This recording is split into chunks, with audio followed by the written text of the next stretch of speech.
The country of Qatar is unusual in many ways, but one of the most overt is that of its population of around 2.9 million people. Only about 300,000 of those are native Qataris, while the other 2.6 million or so are expats, or migrant workers from other countries who have decided to settle in the area either temporarily or permanently. Located on a small sliver of a peninsula, sharing a land border with Saudi Arabia, but otherwise surrounded by the Persian Gulf, Qatar's capital and largest city is Doha, a coastal city that contains about 650,000 of the country's population. Part of what makes Qatar so appealing to so many expats in particular, many of whom could live anywhere on the planet, is that it's a very wealthy and well-maintained part of the world. The maintenance performed by that other collection of non-locals, the migrant workers.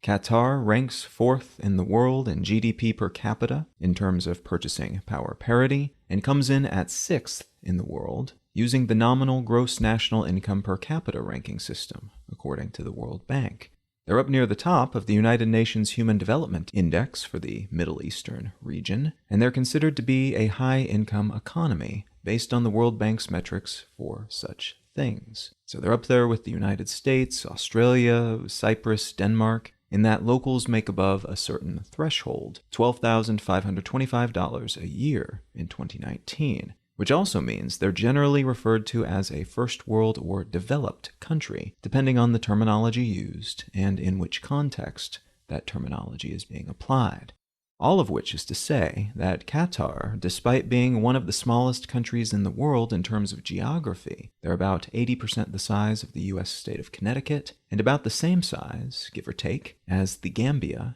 and Jamaica. Despite that geographic concision, they're doing okay economically, and that wealth is predicated, as is the case with many countries in the region, on fossil fuel resources. In their case, the 3rd largest natural gas and 13th largest oil reserves in the world. Those vast reserves have kept the House of Al Thani, which has been the ruling monarchical dynasty of Qatar since 1868, in power over an officially Muslim nation, with a constitution that was passed in 2003, a well-educated populace, a Sharia law-based legal system that's flexible enough that Qatar is often referred to as the Middle East for beginners in the travel industry, and a slew of influential internationally operating corporations and organizations, among them Qatar Airways and the news organization Al Jazeera, the former of which is one of the world's largest airlines by destination, and the latter of which is a remarkably well-regarded news entity, considering it's based in a country with a Freedom House ranking of not free,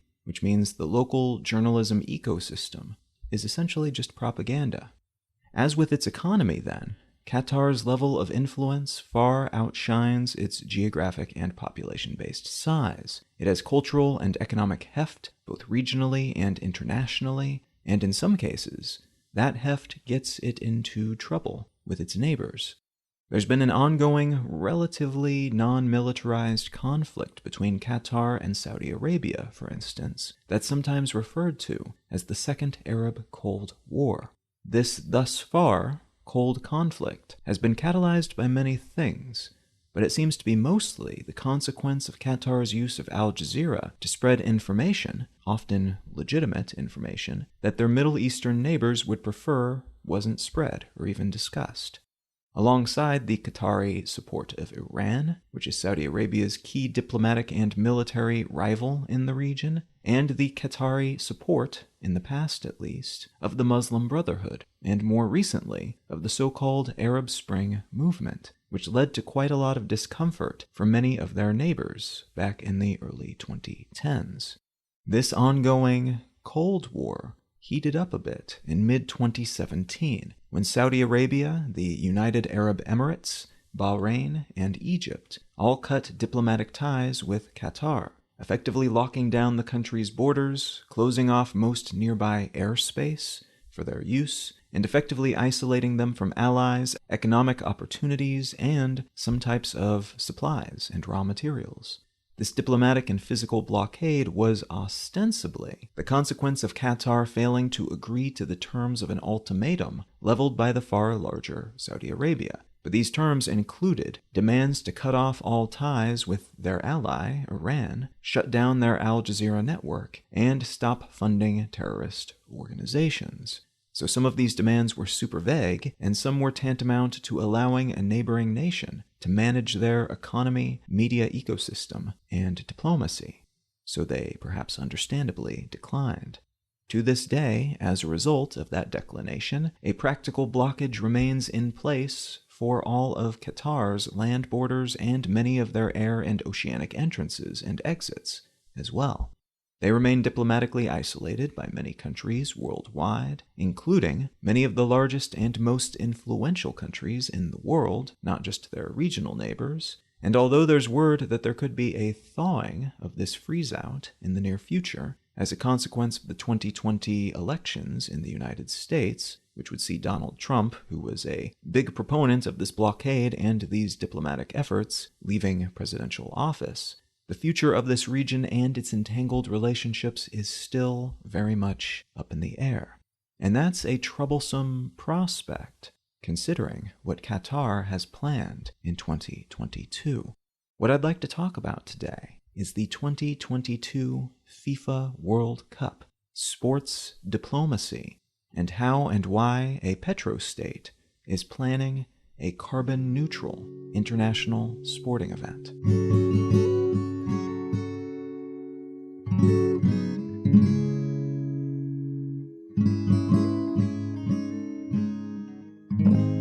You're listening to Let's Know Things. I'm Colin Wright. Let's Know Things is an independent, listener-supported show. If you're enjoying what you hear, consider becoming a supporter. The simplest way to do so is to become a patron at patreon.com/letsknowthings. Folks who contribute any amount each month via Patreon receive an additional episode of the show each month, alongside a call to action and ad-free version of the show. A great big thanks to everybody who's supporting the show in some way, shape, or form, and thanks in advance if you're considering doing so in the future. All right, let's get back to the show.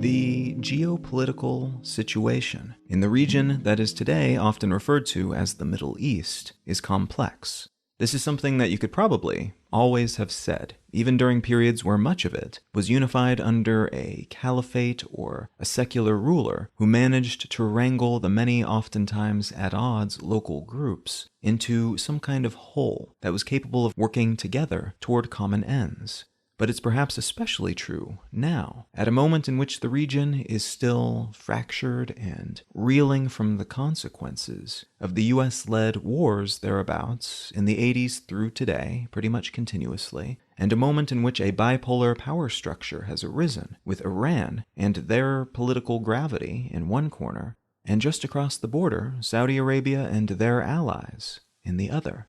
Very superficially, it's possible to view what is happening in that region right now, in the final days of 2020, headed into 2021, as the consequence of that larger two-nation power struggle, combined with various proxy conflicts, many of which stem from that larger struggle, but some of which have been catalyzed, funded, and or perpetuated by outside forces, including the US, but many other nations with interests in the area as well, and to the complexities that arise within a region where global-scale power and the resources to leverage it have only really arisen in recent history. Petroleum in this region has been a game-changing, abundant natural resource that has upended previous dynamics, minted a slew of not just locally influential, but globally influential monarchs and other sorts of leaders, and led to the strange situation in which we find ourselves now, where all these resources and all that power is seemingly on the way out.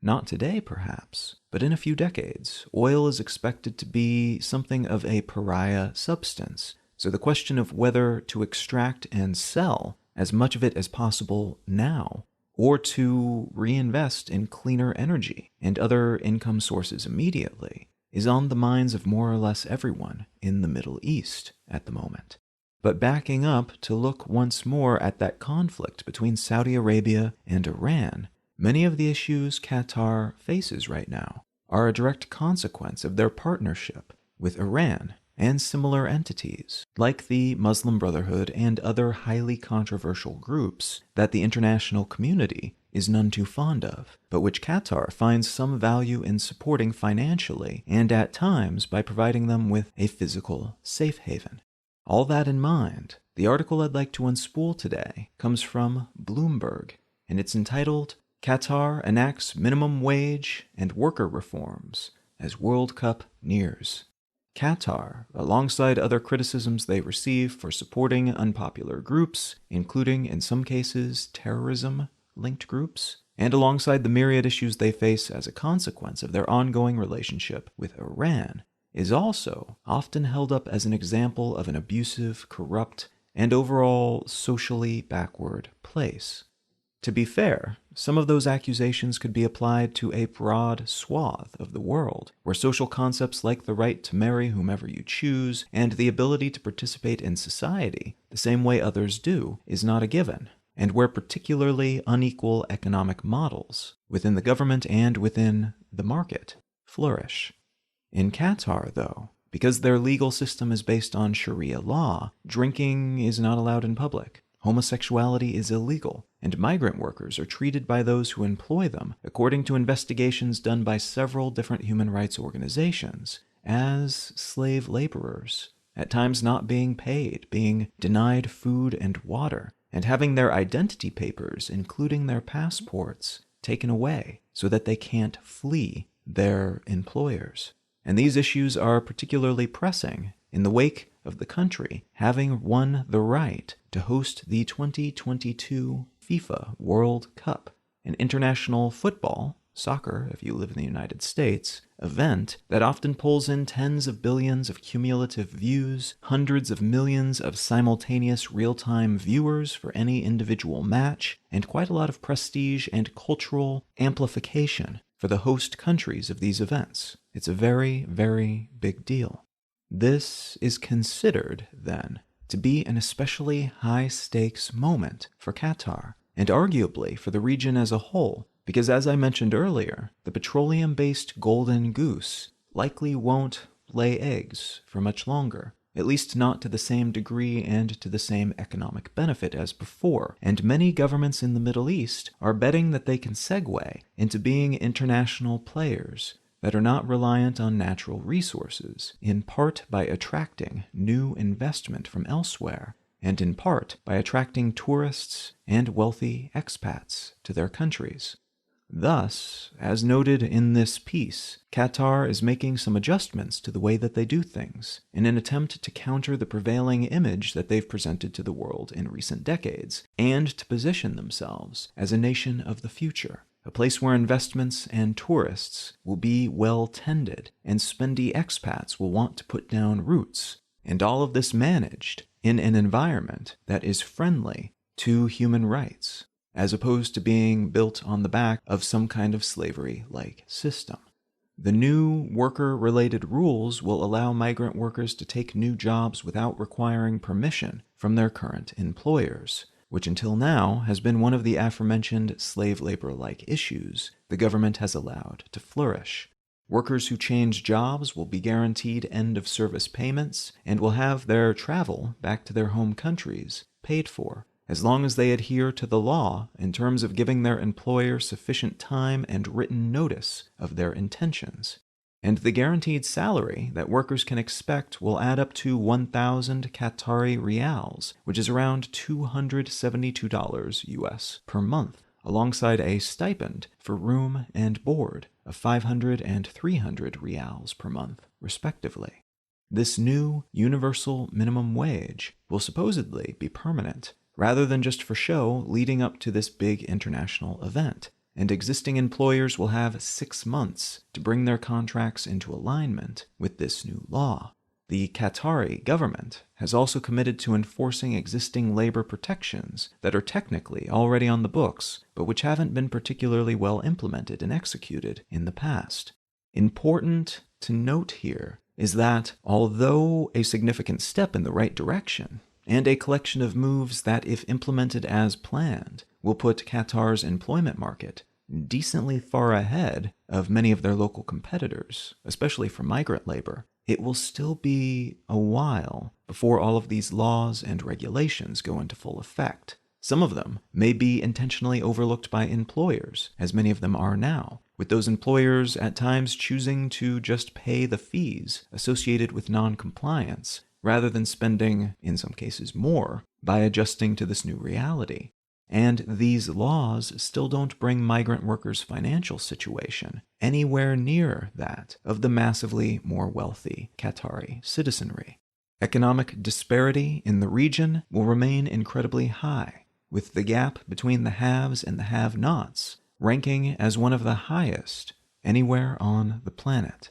That said, this move is arguably still significant and heartening for those who suffer under the current migrant employment paradigm in the region, and for those who just want to see more worker protections around the world. This de facto caste system isn't the only one of its kind in its world or in the region, but it's one less to worry about in the future, so long as everything goes according to plan and these rules stick around post-World Cup, as the government says they will. Another major shift being made by Qatar in the lead up to this event is the promise of a carbon-neutral World Cup, something that would be difficult to manage for any country at this point in the carbon neutrality curve, as the world segues away from fossil fuels to cleaner sources of energy, with most countries reaching their estimated goals by the middle of the 21st century. But perhaps even more so for a country like Qatar, which is located in a desert climate zone,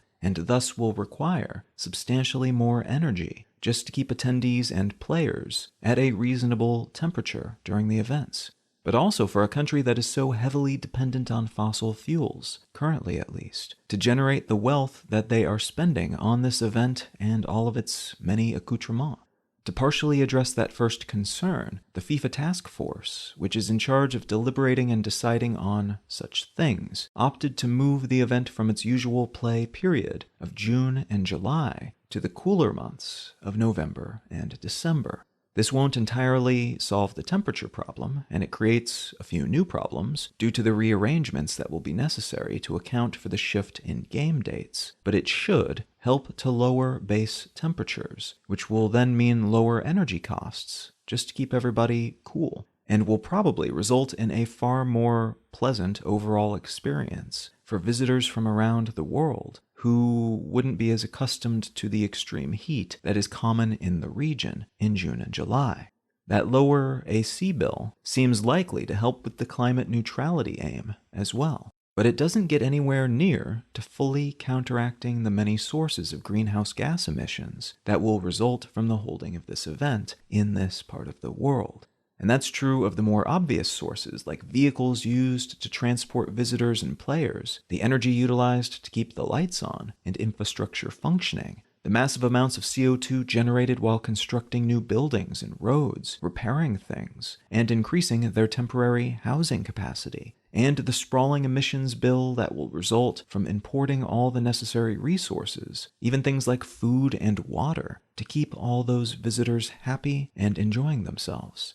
The Qatari government, the Gulf Organization for Research and Development, of which Qatar is a part, and the Supreme Committee for Delivery and Legacy, which is part of FIFA's larger organizational body, are working together to figure out which aspects of this event they can make more sustainable. By using electric shuttles, their batteries charged by solar power, to get people to and from the airport, for instance, and which elements they will have to counter with carbon drawdown projects, which would basically mean they emit fossil fuels like they normally would, but then pay to fund the removal of equal amounts of CO2 from the atmosphere, either through third-party businesses that specialize in such things, or through their own projects established to do the same.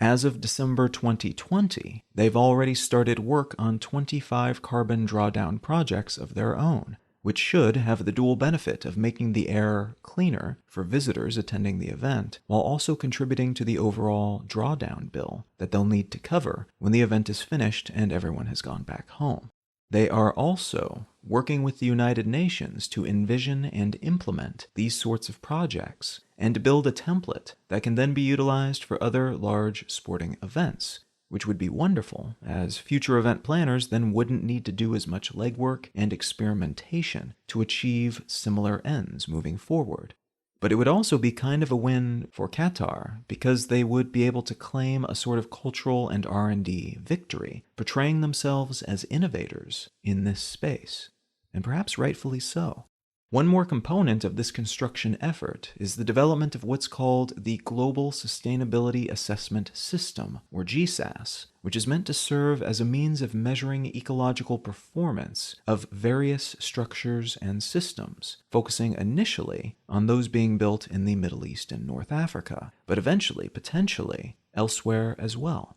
This is still a new system, so we don't have a whole lot to go on yet in terms of ascertaining how legit it will turn out to be and how effective it will be in terms of providing frameworks and metrics for builders, urban planners, and even event planners to use to clock their sustainability levels and to compare options when setting such things up in the future. It does bode well that multiple entities and superstructural organizations have bought into this event and its planning, alongside the Qatari government, though, because that implies that there will be a higher level of seriousness when it comes to actually making this thing sustainable, because all of their reputations are on the line. That doesn't mean this will automatically be a fully legitimate act without any hand-waviness and greenwashing. That sort of thing is almost expected at some level when a government entity commits to sustainability-related moves that are expensive, and which thus often conflict with other goals that they also hold dear,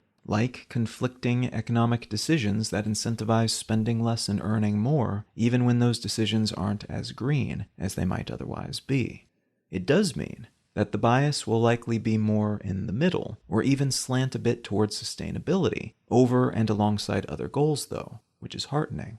It will be interesting to see how the secondary and tertiary carbon costs of this sort of event are tabulated though, as it's difficult, but relatively straightforward, to tally up the cost of all the planes flying into a local airport above the normal levels of traffic, for instance, and then to calculate the quantity of emissions that need to be dealt with to account for that specific block of expenditures. But it's a lot more complicated to then tally up the costs of repairing that infrastructure after the increased use, the cost of feeding all those people and shipping all of the food used to feed them, and the cost of the packaging on that food, and the carbon costs of manufacturing that packaging and the food itself, and the cost of the wealth used to pay for all of those other expenses, because again, a lot of the money sloshing around in the Qatari economy comes from their oil wells. So how do we quantify those costs on top of the other costs that result from how that wealth is spent?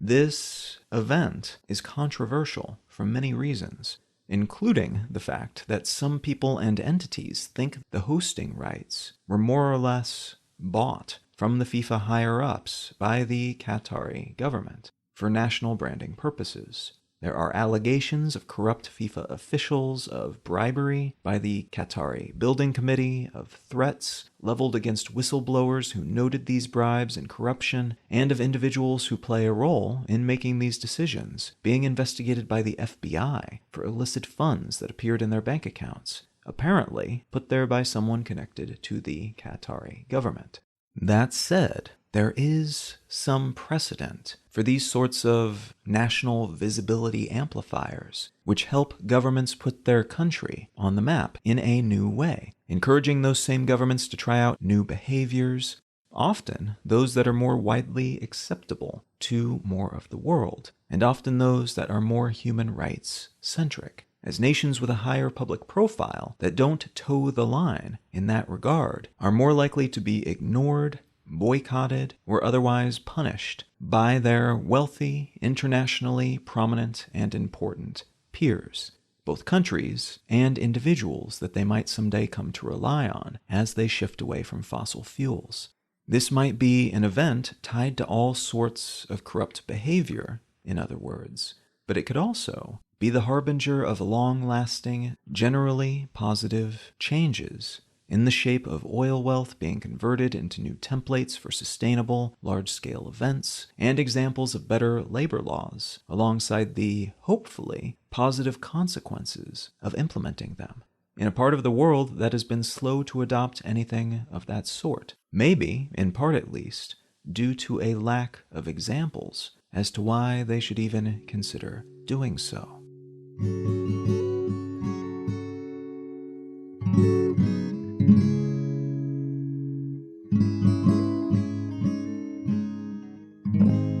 If you're finding some value in what I'm doing here on this podcast, consider becoming a supporter. There are a bunch of different options, different monetary and non-monetary ways to do that. You can find a list of those at letsknowthings.com/support, but probably the most straightforward way is to become a patron at patreon.com/letsknowthings. Folks who contribute any amount each month receive an additional episode of the show each month and an ad-free and call-to-action-free version of the show. I'm able to commit the time that I do to this show each week because of folks who contribute in this way, and I do love producing this show. So I am very grateful to folks who are supporting this show in any way, shape, or form, and thank you in advance if you're considering supporting this show in some way in the future. The book that I'd like to recommend today is called Metazoa, Animal Life and the Birth of the Mind, by Peter Godfrey Smith. This is a science book that starts at the bottom and moves up to the top. The top in terms of consciousness and cognition and what we would recognize as intelligent beings, but then how that perception is maybe fuzzy and or flawed. And it's written by a guy who wrote another book about the octopus, and he references the octopus several times in this book as well, I think rightfully, because there are so many creatures on Earth, not even trying to look at other planets and potential other ecosystems that might exist out there somewhere, and thus other types of intelligence that we might have to deal with at some point. There are so many different types of cognition already happening here around us that we know about and that we can already measure to a certain degree, but even the language that we use doesn't agree about what these different levels or hierarchies, if you will, of intelligence or cognition or consciousness mean. And this book argues in many different ways, and with a very soft argument, it doesn't pressure you to believe in any particular direction, that it is possible for something to have a type of awareness or cognition without it necessarily being intelligent or conscious or sentient in a way that we might recognize it in other human beings or even animals that we interact with on a regular basis. There's a whole lot of very good food for thought in this book, and you learn quite a bit about interesting scientific concepts. If any of that sounds interesting to you, consider picking up a copy of Metazoa by Peter Godfrey Smith. You can find out more about me and my work at colin.io. You can find the show notes and transcript for this episode and every episode of the podcast at letsknowthings.com. You can find my other podcast, Brain Lenses, wherever you get your podcasts or at brainlenses.com. You can find my daily Curating the News style newsletter at yesterdaysnewsletter.com. And you can find my blog at exilelifestyle.com. Feel free to reach out and say howdy on social media. I'm Colin Wright on Facebook and at Colin is my name on Twitter and Instagram. Thank you so very much for listening. I'm Colin Wright, and I'll talk to you again next week.